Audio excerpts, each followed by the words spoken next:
Assalamualaikum warahmatullahi wabarakatuh. Kami dari kelompok 10 yang beranggota 1 Cynthia Indahsari NIM 205221029, yang kedua Diva Putri Nabila NIM 205221165, dan ketiga Novita Nur Hamidah NIM 215221119.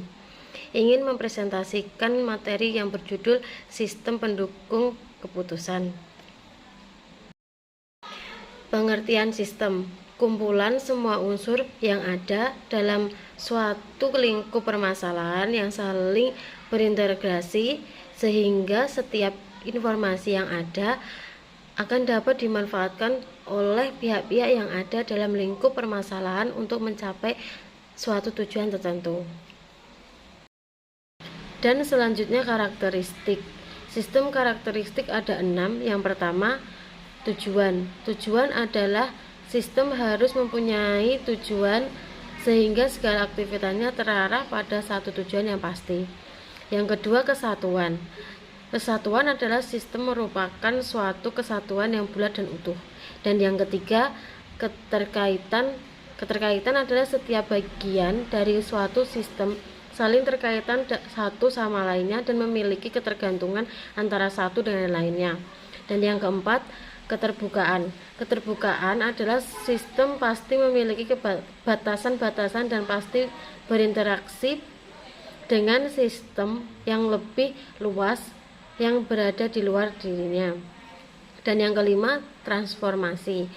Transformasi adalah sistem harus melakukan kegiatan dalam upaya mencapai tujuan. Dan yang keenam, mekanisme pengendalian. Mekanisme pengendalian adalah untuk menjaga agar sistem selalu berjalan sesuai dengan tujuan maka harus ada mekanisme pengadilan yang menjaga arah dari suatu sistem.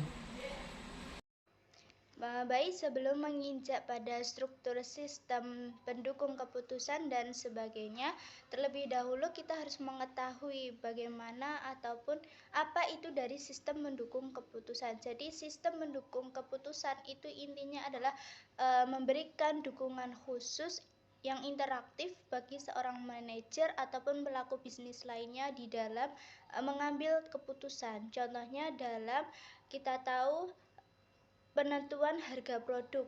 Nah, ini sebagai contoh daripada sistem pendukung keputusan. Jadi sistem pendukung keputusan ini juga ada kaitannya pula dengan sistem pendukung manajemen.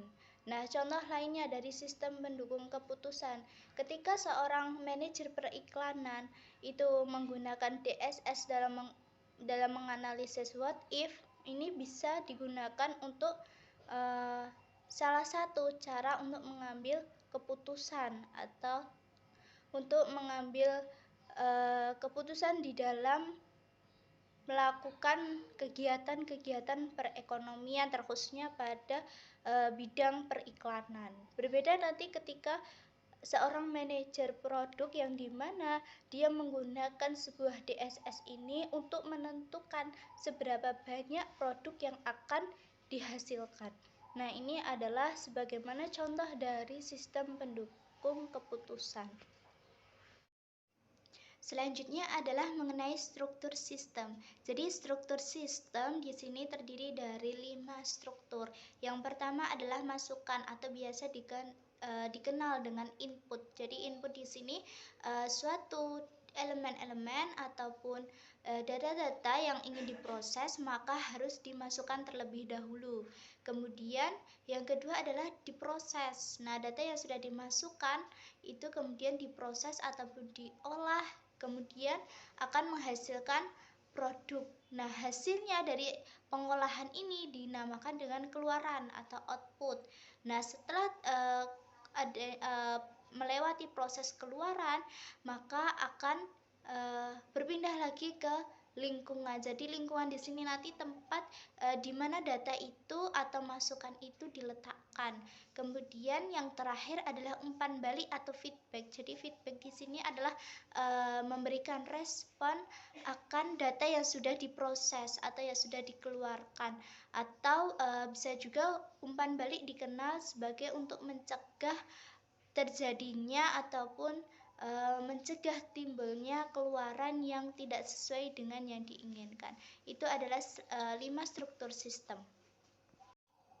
Selanjutnya adalah mengenai pengertian keputusan. Jadi sudah di awal mengenai sistem, bagaimana pengertian sistem. Kemudian yang kedua adalah mengenai bagaimana pengertian daripada keputusan. Jadi secara garis besar kalau kita ambil inti sari akan pengertian keputusan, jadi keputusan itu merupakan suatu pemecahan masalah yang dimana pemecahan masalah itu dilakukan dengan satu pemilihan dari beberapa alternatif. Jadi ketika kita ada masalah, seumpamanya kita ada masalah A, B, C, maka kita gunakan metode-metode ataupun kita timbangkan antara A, B, dan C ini. Ketika sudah dipertimbangkan, maka akan menghasilkan keputusan. Nah, keputusan itu yang dinamakan suatu pemecahan masalah yang dilakukan melalui satu pemilihan dari beberapa alternatif. Sama halnya dengan dalam sistem informasi manajemen ini.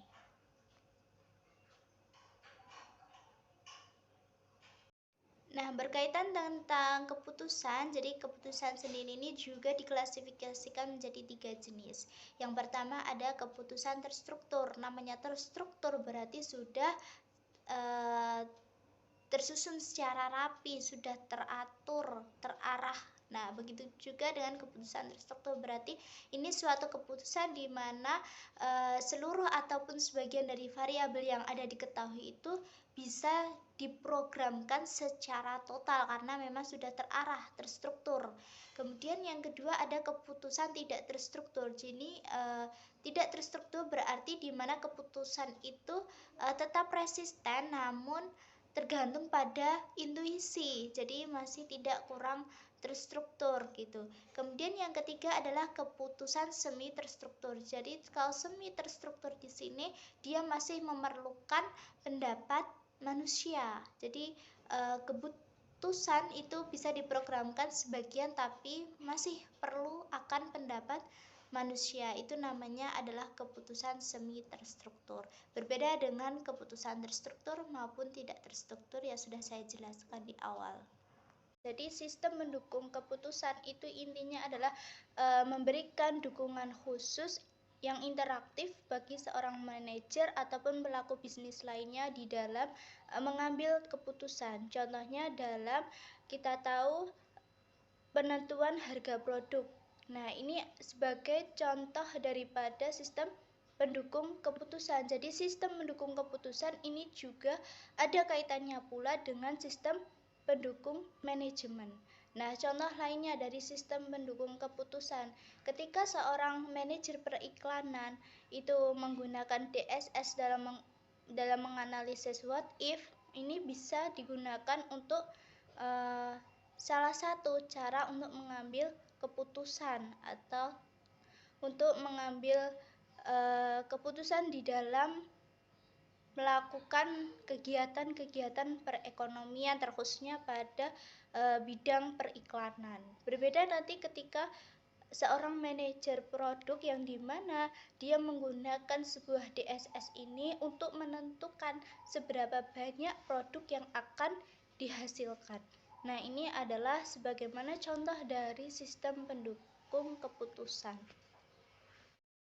Nah, untuk pengertian sistem dan juga keputusan, maka ini dapat disimpulkan secara garis besar, secara intisarinya bahwasanya sistem pendukung keputusan ini suatu sistem informasi yang memiliki karakteristik untuk membantu proses pengambilan keputusan untuk memecahkan masalah yang sifatnya itu semi terstruktur maupun tidak terstruktur, dan ini juga bersifat spesifik atau suatu sistem informasi yang spesifik yang ditujukan untuk membantu dalam memecahkan masalah, baik itu sifatnya semi terstruktur maupun tidak terstruktur.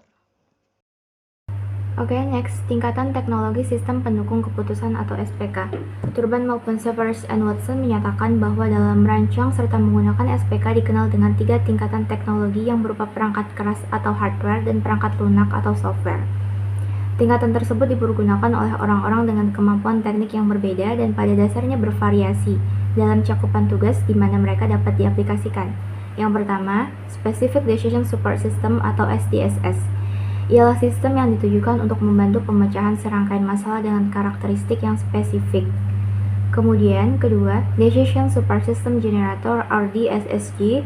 Menurut Severs and Watson, ini merupakan suatu paket yang menghubungkan perangkat keras atau hardware dengan perangkat lunak atau software, yang menyediakan kemampuan untuk membangun suatu SDSS secara cepat dan mudah.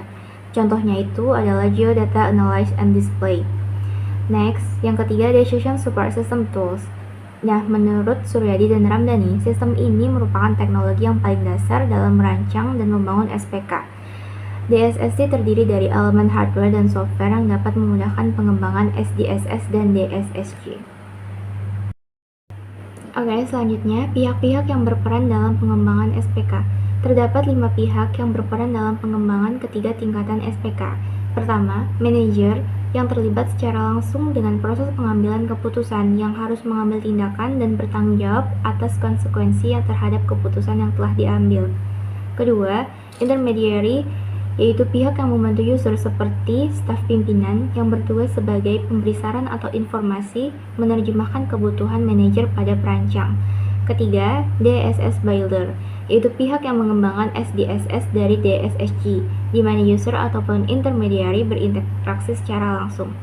Keempat, technical supporter, yaitu pihak yang bertugas mengembangkan kemampuan atau menambahkan komponen sistem informasi tambahan jika dibutuhkan dalam pengembangan DSSG, penambahan database baru, model analis baru, dan format tampilan data tambahan. Terakhir, toolsmith atau pengembang peralatan, yaitu pihak yang mengembangkan teknologi baru baik hardware maupun software, serta meningkatkan efisiensi antar subsistem dalam SPK. Komponen-komponen sistem pendukung keputusan. Menurut Carter-Russell, SPK memiliki 3 komponen utama atau subsistem utama yang dapat menentukan kapabilitas teknis SPK. Pertama, subsistem data, yaitu komponen SPK yang menyiapkan data yang dibutuhkan oleh sistem. Data yang dimaksud disimpan di dalam database yang diorganisasikan oleh suatu sistem yang disebut DBMS, Database Management System. Melalui ini, memungkinkan data yang diperlukan diekstraksi dengan cepat. Kedua, subsistem model, yaitu merupakan cara bagaimana data yang diambil dari DBMS akan diolah dengan model-model yang dibuat sehingga menghasilkan suatu pemecahan atau hasil yang diinginkan. Menurut McLeod, model-model yang dapat digunakan dapat diklasifikasikan ke dalam bentuk model-model seperti bentuk model fisik, model narasi, model grafik, dan model matematika. Selanjutnya yang ketiga yaitu subsistem dialog atau user system interface, yaitu SPK yang dibuat akan diimplementasikan sehingga user atau pemakai dapat berkomunikasi dengan sistem yang dirancang secara interaktif. Subsistem dialog dapat dibagi menjadi 3 bagian. Yang pertama, bahasa aksi atau action language, yaitu suatu perangkat lunak yang digunakan user untuk berkomunikasi dengan sistem melalui berbagai media seperti keyboard, joystick, mouse, atau device lainnya. Kedua, bahasa tampilan atau display, merupakan sarana tampilan yang diperoleh oleh user seperti printer, monitor, plotter, dan device lainnya. Ketiga, basis pengetahuan atau knowledge base, bagian mutlak yang harus diketahui oleh user agar pemakaian sistem dapat berfungsi secara efektif.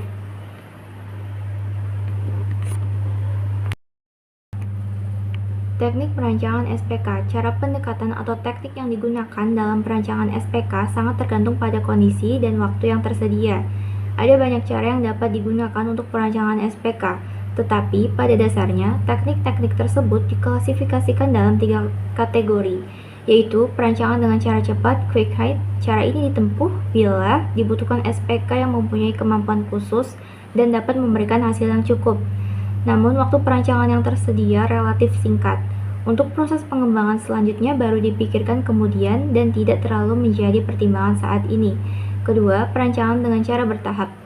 Perancangan SPK dengan cara ini dilakukan dengan membuat suatu SDSS, di mana pembuatannya disesuaikan dengan perancangan masa yang akan datang, sehingga bagian yang telah dikembangkan dalam sistem awal dapat digunakan lagi untuk pengembangan selanjutnya. Ketiga, perancangan suatu SPK lengkap. Sebelum suatu SPK dibuat, maka terlebih dahulu dikembangkan DSSG yang lengkap dan terstruktur organisasi untuk mengelolanya. Selanjutnya yaitu proses perancangan sistem pendukung keputusan. Pada dasarnya, untuk mengembangkan suatu SPK dikenal dengan 8 tahapan yang berbagai variasi. Selain itu, terdapat pula SPK yang dibangun tanpa melalui seluruh tahapan tersebut.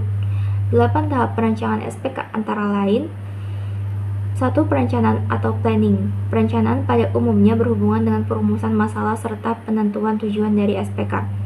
Kedua, penelitian atau research, yaitu penelitian berhubungan dengan pencarian data serta sumber data yang tersedia. Ketiga, analyze, yaitu tahapan ini termasuk penentuan teknik perancangan dan pendekatan pengembangan sistem yang akan dilakukan serta sumber data yang dibutuhkan. Keempat, perancangan atau desain. Dalam tahap ini dilakukan perancangan terhadap ketiga subsistem dari SPK, yaitu subsistem database, subsistem model, dan subsistem dialog.